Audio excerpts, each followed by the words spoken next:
प्रिय छात्रों, मिथिलेश ज्ञान एकेडमी में आपका हार्दिक स्वागत है। आज हम लोग पढ़ेंगे प्रश्नावली 8.1 का प्रश्न क्रमांक 1।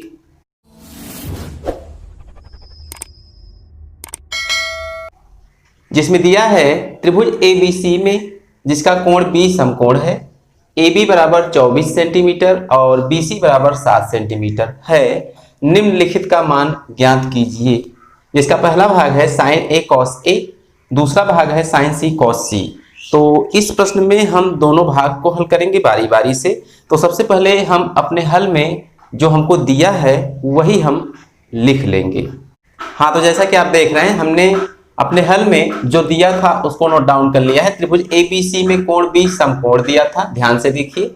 और उसके बाद AB बराबर 24 सेंटीमीटर दिया था, उसको भी हमने लिख लिया। और BC बराबर 7 सेंटीमीटर दिया था। तो कुल मिलाकर अब प्रश्न यह उठता है कि इस क्वेश्चन को हम हल कैसे करें। तो हमने अपने पिछली वीडियोस में जो त्रिकोणमिति का फंडामेंटल अर्थात बेसिक नॉलेज था वो हमने भली भांति आपको दिया है। यदि आपने उस वीडियो को नहीं देखा है तो मेरे चैनल के प्लेलिस्ट में जाके आप उसको देख सकते हैं। तो आइए सबसे पहले हम इसमें क्या करेंगे कि एक समकोण त्रिभुज बना लेंगे। तो जैसा कि आप देख रहे हैं, हमने एक समकोण त्रिभुज यहाँ पर बना लिया है और आपको भी बना लेना है। अब बात इसमें यह है कि हम जो दिया है उसकी सहायता लेंगे। इसमें दिया है कि त्रिभुज ABC में कोण B समकोण है, अर्थात कहने का मतलब यहाँ आप ध्यान से देखिए, यही जो कोण है यही समकोण है। समकोण का मतलब 90 अंश का कोण। तो इसको हम नाम दे देंगे B का, B।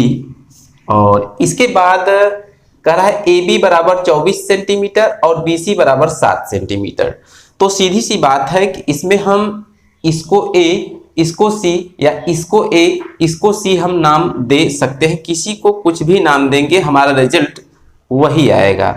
तो कहने का मतलब यहाँ पर जब AB 24 सेंटीमीटर अर्थात अधिक है और ये वाली भुजा बड़ी है तो हम यहाँ पर A लिखेंगे। ऐसा हम इस प्रकार लिखेंगे। तो इसको हम नाम दे देंगे A का और ये निश्चित रूप से C हो जाएगा। तो यहाँ से यहाँ तक 24 सेंटीमीटर है, आपको ध्यान देना है 24 सेंटीमीटर है। और BC 7 सेंटीमीटर दिया है, अर्थात B से लेकर C तक हम 7 सेंटीमीटर लिख देंगे। तो कुल मिलाकर हमने इस क्वेश्चन की सहायता से एक त्रिभुज बना लिया है। तो कुल मिलाकर हमसे इस भाग 1 में sin A cos A का मान पूछ रहा है। तो sin A और cos A या किसी भी फलन का मान हम तभी ज्ञात कर पाएंगे जब हमको तीनों भुजाएं ज्ञात होंगी। तो तीनों भुजाओं को ज्ञात करने के लिए हमने आपको बताया था कि एक पाइथागोरस की प्रमेय होती है और उसी की सहायता से हम तीसरी भुजा को ज्ञात कर लेते हैं। तो पाइथागोरस की प्रमेय क्या होती है आप जानते हैं? नहीं जानते हैं तो कोई बात नहीं। पाइथागोरस की प्रमेय होती है कि कर्ण का वर्ग बराबर शेष दोनों भुजाओं के वर्गों के योग के बराबर होता है। वही हम यहाँ पर अप्लाई करेंगे। तो देखिए, पाइथागोरस की जब प्रमेय हम लगाएंगे तो कर्ण का वर्ग बराबर होता है लंब का वर्ग प्लस आधार का वर्ग। ऐसा आप जानते हैं? नहीं जानते हैं तो इसको जान लीजिए। अब प्रश्न यह उठता है कि हम किसको लंब और किसको आधार मान लें। तो इसमें हम किसी को लंब और किसी को आधार मान सकते हैं, यहाँ पर निश्चित अभी नहीं है। भाग 1 के लिए जब हम जाएंगे अर्थात A कोण के लिए जब जाएंगे तो A के सामने वाली भुजा लंब कहलाएगी, अर्थात 7 सेंटीमीटर लंब होगा और आधार 24 सेंटीमीटर होगा। और जब हम सेकंड पार्ट के लिए जाएंगे C कोण के लिए लेंगे तो C अर्थात इसके सामने की भुजा 24 सेंटीमीटर लंब होगी और आधार 7 सेंटीमीटर होगा। तो कहने का मतलब हम किसी को लंब किसी को आधार मान के पहले हम पाइथागोरस की प्रमेय अप्लाई करके तीसरी भुजा को ज्ञात कर लेंगे, हमारा सही रिजल्ट आएगा। तो यहाँ पर आपको ध्यान से देखना है, बराबर के नीचे हम बराबर लिख देंगे। लंब हम किसी को मान सकते हैं तो हमने लिख दिया 24 का वर्ग प्लस 7 का वर्ग। तो 24 में 24 का जब हम गुणा करेंगे तो हमको मिलेगा 576 प्लस 7 का 7 में गुणा करेंगे तो 49 मिलेगा। दोनों को जोड़ेंगे तो 9 6 15 होता है और हासिल 1 यहाँ हो जाएगा 8 4 12 हो जाएगा। फिर हासिल 1 5 1 6। तो 625 कहाँ मिला? कर्ण का वर्ग मिला है। तो केवल कर्ण बराबर क्या हो जाएगा? इसका जो वर्ग था जाके वर्गमूल कर लेगा।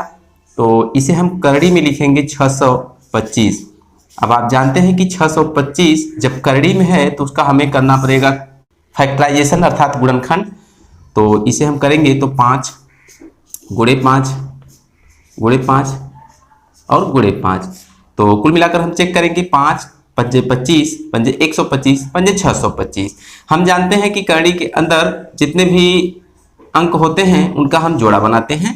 तो यहाँ 5 का एक जोड़ा, दूसरा जोड़ा, एक जोड़ा में से एक 5 बाहर होगा और दूसरे जोड़े में से एक 5 बाहर होगा, तो कुल मिलाकर 5 5 5 पंजे 25 बाहर हो जाएंगे। ऐसा वर्गमूल का रूल है। तो कर्ण का मान हमको मिला है 25 सेंटीमीटर, अर्थात हम यहाँ पर लिख सकते हैं 25 सेंटीमीटर, तो लिख भी देंगे 25 सेंटीमीटर, ये हमको ज्ञात हुआ है।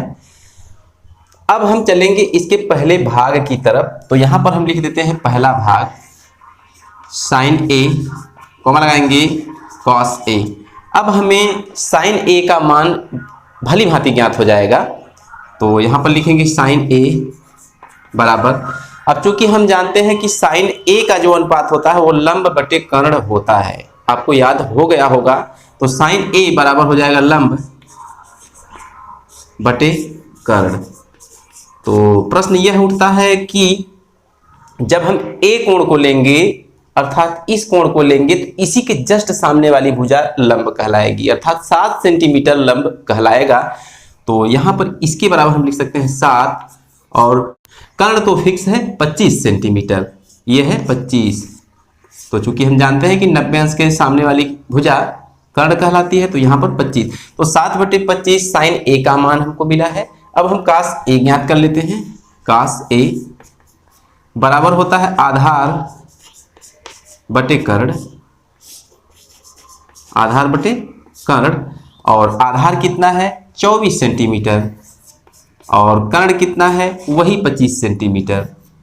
तो कुल मिलाकर काफ़ी इजी क्वेश्चन था, हमने पहले भाग को भली भांति हल कर लिया है। अब दूसरा भाग है साइन सी कास सी, तो यहाँ पर हम लिख देंगे दूसरा भाग, और दूसरे भाग में साइन सी कॉमा लगाएंगे कॉस सी, ऐसा हमें ज्ञात करना है। तो सबसे पहले हम साइन सी को देख लेते हैं।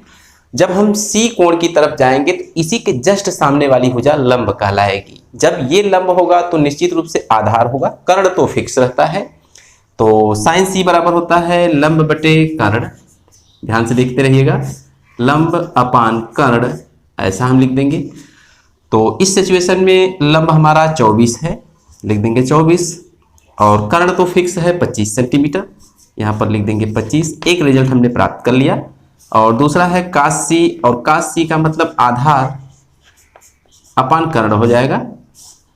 तो आधार ध्यान से देखिए कि 7 है, तो यहाँ पर हम लिख देंगे 7, और कर्ण तो फिक्स है 25 सेंटीमीटर। तो ऐसा हमें रिजल्ट प्राप्त होगा। तो कुल मिलाकर हमने पहला और दूसरा भाग भली भांति हल कर लिया है और आपको समझ में आया भी होगा। तो आज की वीडियो में बस इतना ही, फिर मिलेंगे अगले क्वेश्चन के साथ अगली वीडियो में, तब तक के लिए धन्यवाद।